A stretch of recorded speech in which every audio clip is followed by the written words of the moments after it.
ସାମ ସଙ୍ଗୀତ ଅଧ୍ୟାୟ 100। ପ୍ରଶଂସା ସ୍ତୋତ୍ର। ହେ ସମଗ୍ର ପୃଥିବୀ, କର ପ୍ରଭୁଙ୍କ ଉଦ୍ଦେଶ୍ୟ ଆନନ୍ଦ ଗାନ। ହୁଅ ସାନନ୍ଦେ ପ୍ରଭୁଙ୍କ ପରିଚର୍ଯ୍ୟାରତ। ହୁଅ ଗାନାଳାପ ପୂର୍ବକ ତାହାଙ୍କ ସନ୍ନିଧାନକୁ ଆଗତ। ଅଟନ୍ତି ପ୍ରଭୁ ଈଶ୍ୱର, ହୁଏ ଏହା ଅବଗତ। କରିଛନ୍ତି ସେ ଆମକୁ ସୃଷ୍ଟ, ଅଟୁ ଆମେ ତାହାଙ୍କର। ସେ ସ୍ୱଜନ ତାହାଙ୍କର ଓ କରନ୍ତି ଯେଉଁମାନଙ୍କୁ ସେ ଚାରଣ, ଅଟୁ ଆମେ ସେହି ମେଷଗଣ।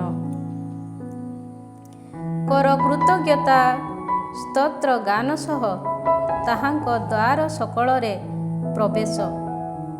କର ସ୍ତବ ଗାନ ପୂର୍ବକ ତାହାଙ୍କ ପ୍ରାଙ୍ଗଣ ସମୂହରେ ପ୍ରବେଶ। କର ତାହାଙ୍କ ଉଦ୍ଦେଶ୍ୟ କୃତଜ୍ଞତା ଅର୍ପଣ। କର ତାହାଙ୍କ ନାମ ପ୍ରତି ସ୍ତୁତି ଗାନ। ଅଟନ୍ତି ପ୍ରଭୁ ମଙ୍ଗଳମୟ, ଅଟେ ତାହାଙ୍କ ନିରନ୍ତର ସ୍ନେହ ଚିରନ୍ତନ। ରହେ ତିଷ୍ଠି ବଂଶାନୁକ୍ରମେ ବିଶ୍ୱସ୍ତତା ତାହାଙ୍କର। ଅଧ୍ୟାୟ 101। ମେସିହା ସାମ। କରିବି ମୁଁ କରୁଣା ତଥା ନୀତିନିଷ୍ଠା ସମ୍ବନ୍ଧେ ଗାନ। ହେ ପ୍ରଭୁ, କରିବି ମୁଁ ତବ ଉଦ୍ଦେଶ୍ୟ ଗାନ। ନିର୍ଦ୍ଦୋଷ ପଥରେ ବିଚରଣ କରିବାକୁ ହେବି ମୁଁ ଯତ୍ନଶୀଳ। କରିବ ବା କେବେ ତୁମେ ମୋ ସମୀପକୁ ଆଗମନ? କରିବି ମୁଁ ସତ୍ୟମୟ ହୃଦୟ ପୂର୍ବକ ମୋ ଗୃହେ ବିଚରଣ। କରିବି ନାହିଁ କୌଣସି ଅଧର୍ମ ବିଷୟକୁ ମୋର ଦୃଷ୍ଟିରେ ସ୍ଥାପନ। କରେ ମୁଁ ଘୃଣା ଭ୍ରଷ୍ଟାଚାରୀମାନଙ୍କ କାର୍ଯ୍ୟ, ହେବି ନାହିଁ ମୁଁ ତାହା ପ୍ରତି ଅନୁରକ୍ତ। ହେବ ହୃଦୟର ଅଶିଷ୍ଟତା ମୋ ଠାରୁ ଦୂର, ହେବି ନାହିଁ କୌଣସି ଅନିଷ୍ଟ ଅବଗତ। କରେ ପ୍ରତିବେଶୀ ବିରୁଦ୍ଧେ ଗୋପନେ କୁତ୍ସା ରଟନା ଯେଉଁ ଜନ, କରିବି ମୁଁ ତାକୁ ବିନାଶ। ହେବେ ଅହଙ୍କାରୀ ତଥା ଉଦ୍ଧତ ବ୍ୟକ୍ତିଗଣ ମୋର ଅସହ୍ୟ। କରିବି ମୁଁ ଦେଶବାସୀ ବିଶ୍ୱସ୍ତ ବ୍ୟକ୍ତିମାନଙ୍କୁ କରୁଣାପୂର୍ବକ ଅବଲୋକନ। କରିବେ ସେମାନେ ମୋ ଗହଣରେ ବାସ। କରେ ଯିଏ ନିର୍ଦ୍ଦୋଷ ପଥେ ବିଚରଣ, ହେବ ସେ ସେବକ ମୋର।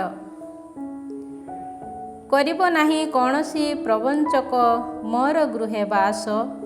କରିବ ନାହିଁ କୌଣସି ମିଥ୍ୟାବାଦୀ ମୋ ସମ୍ମୁଖେ ଅଧିବାସ। କରିବି ମୁଁ ପ୍ରତି ପ୍ରଭାତେ ଦେଶରୁ ଦୁଷ୍ଟମାନଙ୍କୁ ବିନାଶ। କରିବି ମୁଁ ଦୁଷ୍କର୍ମୀମାନଙ୍କୁ ପ୍ରଭୁଙ୍କ ନଗରୀ ମଧ୍ୟରୁ ନିଶ୍ଚିହ୍ନ। ଅଧ୍ୟାୟ 102। ବ୍ୟକ୍ତିଗତ ବିଳାପ ଗୀତି।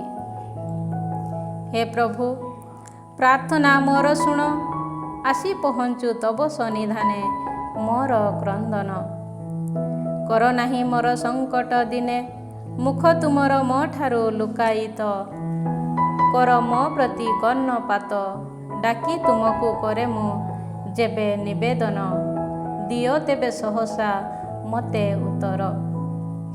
ହୁଏ ମୋର ଦିନ ସବୁ ମୋ ସଦୃଶ୍ୟ ଅତିକ୍ରାନ୍ତ। ହୁଏ ଅସ୍ଥିପୁଞ୍ଜ ମୋର ସଜ୍ୱଳନ୍ତ କାଷ୍ଠ ସଦୃଶ୍ୟ ପ୍ରଜ୍ୱଳିତ।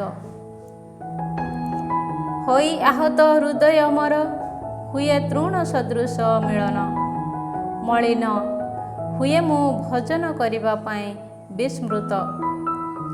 ଆର୍ତ୍ତନାଦ ମୋର ଯୋଗୁ ହୋଇ ରହେ ଅସ୍ଥିପୁଞ୍ଜ ମୋର ଚର୍ମ ସହ ଜଡ଼ିତ। ମରୁ ପ୍ରାନ୍ତରର ଶାଗୁଣା ସଦୃଶ୍ୟ ଓ ଜନହୀନ ସ୍ଥାନର ପେଚାରେ ହୁଏ ମୁଁ ପରିଣତ। ରହେ ମୁଁ ଉଜାଗର ଗୃହ ଛାତ ଉପରେ ଏକାକୀ ରହୁଥିବା ପକ୍ଷୀରେ ହୁଏ ମୁଁ ପରିଣତ। କରନ୍ତି ମୋତେ ଦିନସାରା ଶତ୍ରୁଗଣ ମୋର ବିଦ୍ରୂପ। ନାମ ମୋର ନେଇ ଦିଅନ୍ତି ମୋର ଉପହାସକମାନେ ମୋତେ ଅଭିଶାପ। କରେ ମୁଁ ଭସ୍ମକୁ ରୁଟି ରୂପେ ଆହାର କରେ ମୁଁ ମୋର ଲତକକୁ ପାନୀୟ ସହ ସମ୍ମିଶ୍ରଣ ହୋଇଛି। ଏହା ରସ ତଥା କପ ତୁମର ଯୋଗୁଁ ସଂଗଠିତ, କାରଣ ମୋତେ ଧରି କରିଅଛ ତୁମେ ମୋତେ ନିକ୍ଷେପ। ହୁଏ ଦିନ ସବୁ ମୋର ସନ୍ଧ୍ୟାକାଳୀନ ଛାୟା ସଦୃଶ ଅତିକ୍ରାନ୍ତ, ହୁଏ ମୁଁ ତୃଣତୁଲ୍ୟ ମଳିନ। କିନ୍ତୁ ହେ ପ୍ରଭୁ ଚିରକାଳ ବ୍ୟାପୀ ଅଟ ତୁମେ ସିଂହାସନାସୀନ, ରହେ ବଂଶାନୁକ୍ରମେ ନାମ ତୁମର ବିଦ୍ୟମାନ। ହୋଇ ଉତ୍ଥିତ କରିବ ତୁମେ ସିୟନ ପ୍ରତି କରୁଣା ପ୍ରଦର୍ଶନ, ହୋଇଛି ଆଗତ ତାହା ପ୍ରତି କରୁଣା ପ୍ରଦର୍ଶନର ସମୟ ହେଲା ଉପଗତ ନିର୍ଦ୍ଦିଷ୍ଟ ସମୟ। ତାହାର ପ୍ରସ୍ତର ସକଳ ଅଟେ ତୁମ ଦାସମାନଙ୍କ ପ୍ରତି ପ୍ରୀତିକର, ଅଟନ୍ତି ସେମାନେ ତାହାର ଧୂଳି ପ୍ରତି ଅନୁକମ୍ପା ପୂର୍ଣ୍ଣ।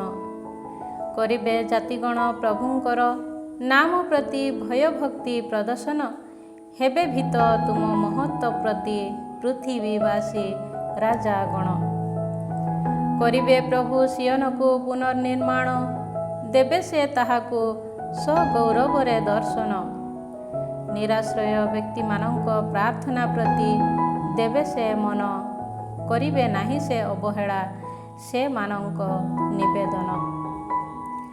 ଭାବି ବଂଶ ଉଦ୍ଦେଶ୍ୟେ କରନ୍ତି ଯେପରି ତଥାପି ଅଜାତ ଜନତା ପ୍ରଭୁଙ୍କ ସ୍ତୁତି ଗାନ, ତନ୍ନିମନ୍ତେ ହେଉ ଏହା ଲିପିବଦ୍ଧ। କରନ୍ତି ସେ ଯେପରି ବନ୍ଦୀମାନଙ୍କ ଆର୍ତ୍ତନାଦ ଶ୍ରବଣ, କରନ୍ତି ସେ ଯେପରି ମୃତ୍ୟୁ ସକାଶେ ନିରୂପିତ ବ୍ୟକ୍ତିମାନଙ୍କୁ ମୁକ୍ତ। ସେଥିପାଇଁ କଲେ ପ୍ରଭୁ ତାହାଙ୍କ ଉଚ୍ଚ ପବିତ୍ର ଆଳୟରୁ ନିମ୍ନକୁ ଅବଲୋକନ, କଲେ ପ୍ରଭୁ ସ୍ୱର୍ଗଧାମରୁ ପୃଥିବୀକୁ ନିରୀକ୍ଷଣ। ତାହା ହେଲେ ଯେବେ ଜନତା ତଥା ରାଜବୃନ୍ଦ ହେବେ ଏକତ୍ରିତ ଓ କରିବେ ଯେତେବେଳେ ଆରାଧନା ପ୍ରଭୁଙ୍କର, କରିବେ ଲୋକେ ସେତେବେଳେ ସିୟନରେ ପ୍ରଭୁଙ୍କ ନାମ ବିଜ୍ଞାପନ ଓ କରିବେ ଜେରୁସଲେମରେ ତାହାଙ୍କ ପ୍ରଶଂସା ପ୍ରଖ୍ୟାପନ। କରିଛନ୍ତି ସେ ମୋର ଆୟୁଷର ମଧ୍ୟକାଳେ ମୋ ଶକ୍ତି ବିଧ୍ୱସ୍ତ, କରିଛନ୍ତି ସେ ମୋର ଦିନ ସକଳ ହ୍ରାସ। କରେ ମୁଁ ପ୍ରାର୍ଥନା ରହେ ତିଷ୍ଠି ବଂଶାନୁକ୍ରମେ ବର୍ଷ ସକଳ ଯାହାଙ୍କର, ସେହି ହେ ଈଶ୍ୱର ମମ କର ନାହିଁ ମୋତେ ମୋର ଆୟୁଷର ମଧ୍ୟକାଳେ ଅପସାରଣ। କଲ ତୁମେ ପ୍ରାଚୀନ କାଳେ ପୃଥିବୀର ଭିତ୍ତି ସ୍ଥାପନ, ଅଟେ ଆକାଶ ମଣ୍ଡଳ ତୁମ ହସ୍ତକୃତ କର୍ମ। ହେବ ସେ ସମସ୍ତ ବିନାଶ କିନ୍ତୁ ରହିବ ତୁମେ ଅଟଳ, ହେବ ସେ ସମସ୍ତ ବସ୍ତ୍ର ସଦୃଶ ଜରାଜୀର୍ଣ୍ଣ। ବଦଳାଉଥାଅ ତୁମେ ସେ ସମସ୍ତକୁ ପରିଧାନ ସଦୃଶ, ହୁଏ ସେ ସମସ୍ତ ଅତିକ୍ରାନ୍ତ। କିନ୍ତୁ ହେଉ ନାହଁ ତୁମେ ପରିବର୍ତ୍ତିତ, ଅଟେ ନାହିଁ ପରିସମାପ୍ତି ତୁମ ବର୍ଷ ସକଳର। କରିବେ ବାସ ସୁରକ୍ଷିତେ ତୁମ ଦାସମାନଙ୍କ ସନ୍ତାନଗଣ, ହେବେ ସେମାନଙ୍କ ବଂଶଧର ତୁମ ସନ୍ନିଧାନେ ସୁପ୍ରତିଷ୍ଠିତ। ଅଧ୍ୟାୟ 103 ବ୍ୟକ୍ତିଗତ କୃତଜ୍ଞତା ସ୍ତୋତ୍ର। ହେ ଆତ୍ମା ମମ କର ପ୍ରଭୁଙ୍କ ସ୍ତୁତିଗାନ, ହେ ମୋର ଅନ୍ତରସ୍ଥ ସମସ୍ତ କର ତାହାଙ୍କର ପବିତ୍ର ନାମର ସ୍ତୁତିଗାନ। ହେ ଆତ୍ମା ମମ କର ପ୍ରଭୁଙ୍କ ସ୍ତୁତିଗାନ, ହୁଅ ନାହିଁ ତାହାଙ୍କ କୌଣସି ଅନୁଗ୍ରହ ବିସ୍ମୃତ। ଦିଅନ୍ତି ସେ କ୍ଷମା ଦୋଷ ସବୁକୁ ତୁମର, କରନ୍ତି ସେ ତୁମର ସମସ୍ତ ରୋଗ ସୁସ୍ଥ।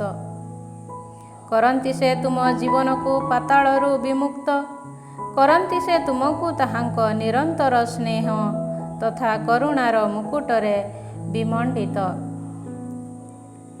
ଉକ୍ରସ ପକ୍ଷୀର ଯୌବନ ସଦୃଶ, ହୁଏ ଯେପରି ଯୌବନ ତୁମର ନବୀକୃତ।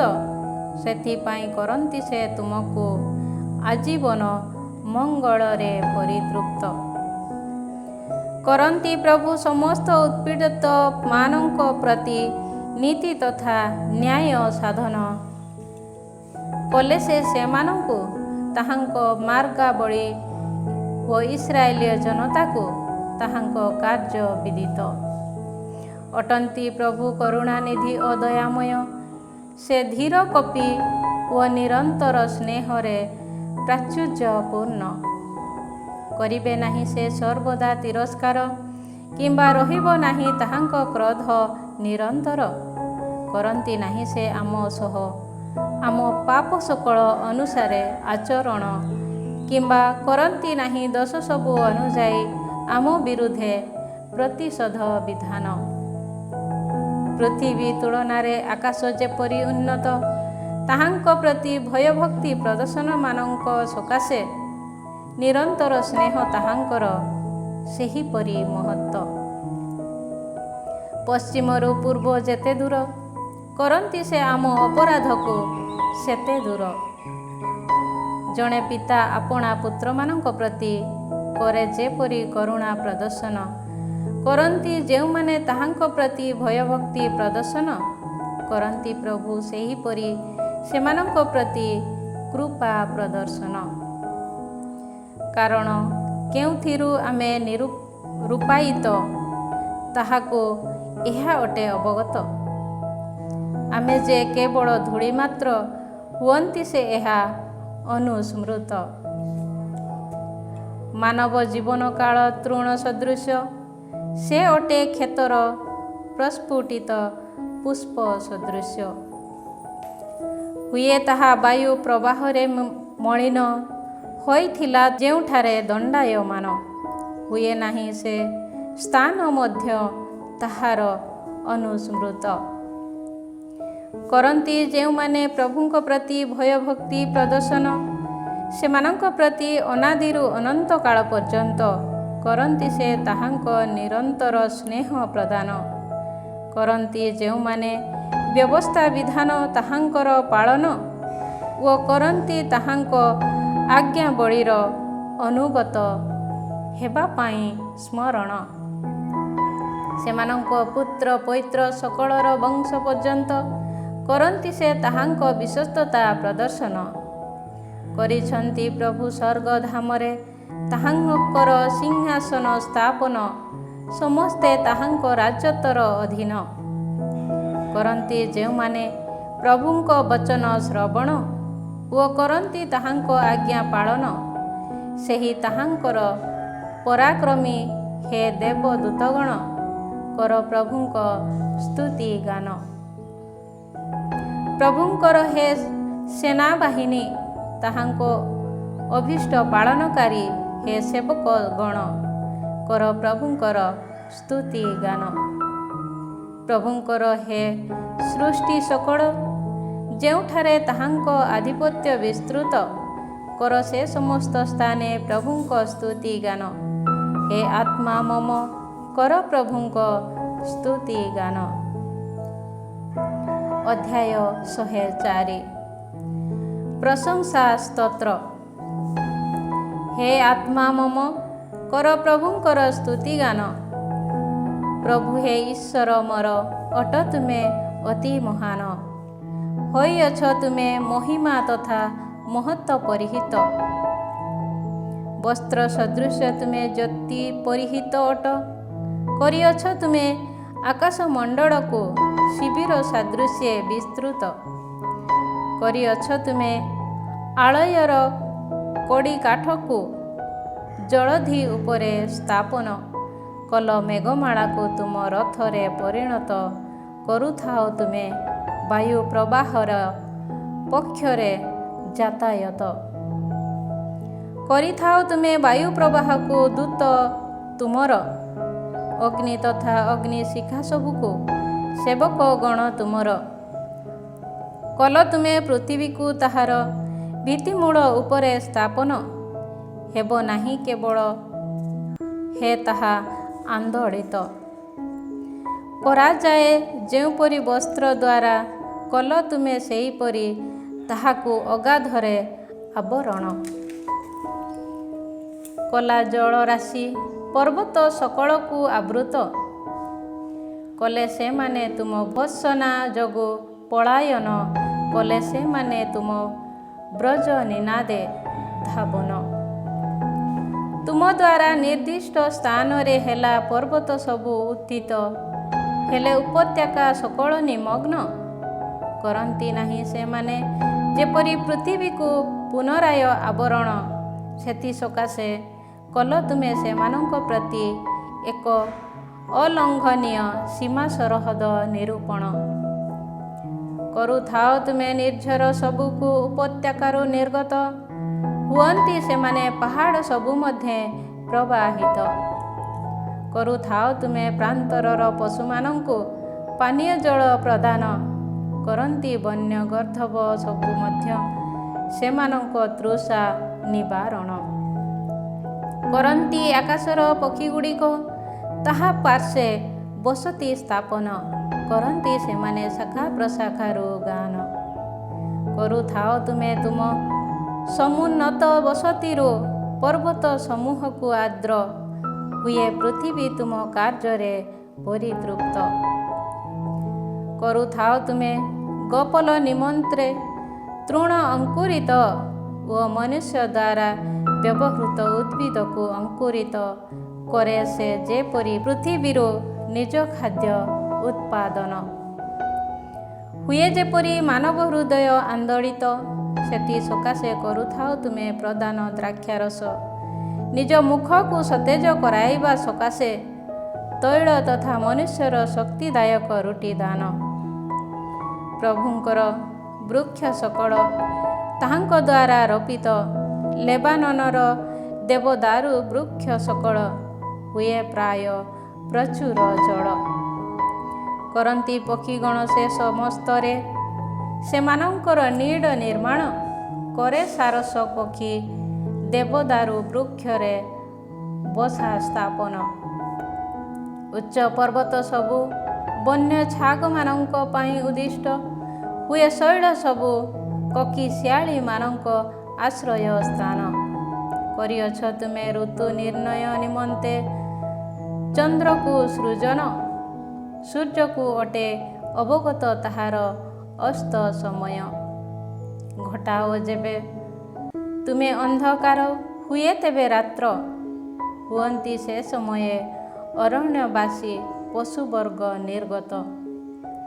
କରନ୍ତି ଯୁବା ସିଂହ ସବୁ ଶିକାର ସକାଶେ ଗର୍ଜନ, କରନ୍ତି ସେମାନେ ଆହାର ନିମନ୍ତେ ଈଶ୍ୱରଙ୍କୁ ନିବେଦନ। କରନ୍ତି ସେମାନେ ସୂର୍ଯ୍ୟୋଦୟ ପରେ ପ୍ରତ୍ୟାବର୍ତ୍ତନ, କରନ୍ତି ସେମାନେ ସେମାନଙ୍କ ଗୁମ୍ଫା ମଧ୍ୟରେ ଶୟନ। ହୁଏ ମନୁଷ୍ୟ ସେ ସମୟରେ ନିଜ ପରିଶ୍ରମ ପାଇଁ ବହିର୍ଗତ, କରେ ସେ ପରିଶ୍ରମ ସନ୍ଧ୍ୟା ପର୍ଯ୍ୟନ୍ତ।